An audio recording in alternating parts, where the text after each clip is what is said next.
L'accesso a Piazza San Marco sarà a numero chiuso. Per la festa del Redentore di sabato 15 luglio a Venezia si sperimenterà il contapersone, un'esigenza di sicurezza per chi partecipa allo spettacolo dei fuochi, seguendo le disposizioni del ministro dell'Interno Marco Minniti dopo i fatti di Torino.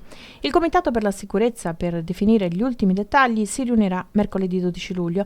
Nel frattempo il prefetto Carlo Boffi ha rilasciato qualche anticipazione. Da parecchio tempo, ha detto, stiamo lavorando per la sicurezza cittadina e la macchina organizzativa a buon punto. La grande fortuna di Venezia è quella di poter contare su un'organizzazione estremamente professionale che va avanti da molti anni. Non siamo insomma in presenza di un foglio bianco ed è per questo che abbiamo optato solo per modifiche limitate. Quali saranno queste misure non lo anticipo, se non confermando che Piazza San Marco sarà divisa in più settori per garantire la sicurezza delle persone in caso di panico. Quanto agli afflussi previsti, il prefetto ha concluso: speriamo che vengano sì tante persone, ma non troppe.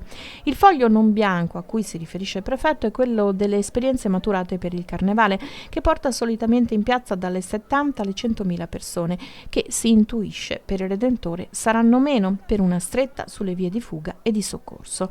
Chi non entrerà in Piazza San Marco sarà fatto defluire in altre zone della città, quali ad esempio Riviera Sette Martiri. Dall'altra parte di bacino San Marco, però, il cuore della festa del Redentore, l'isola della Giudecca. Fa discutere e indispettire molti giudecchini l'assegnazione a pagamento di alcuni plateatici in fondamento ai ristoranti, che di fatto riduce lo spazio per i residenti. Tradizione vuole che si ceni con tavolate all'aperto ovunque nell'isola dopo la processione alla chiesa, ma che allo scoccare delle 23, con l'inizio dello spettacolo pirotecnico, si raggiunga la fondamenta, che a questo punto sarà affollata a partire dal pomeriggio. Caccia al Masegno per stare 45 minuti con il naso all'insù ad ammirare l'esplosione di luce e colori che illumina giorno Venezia, nella notte più magica dell'anno per i veneziani e non solo.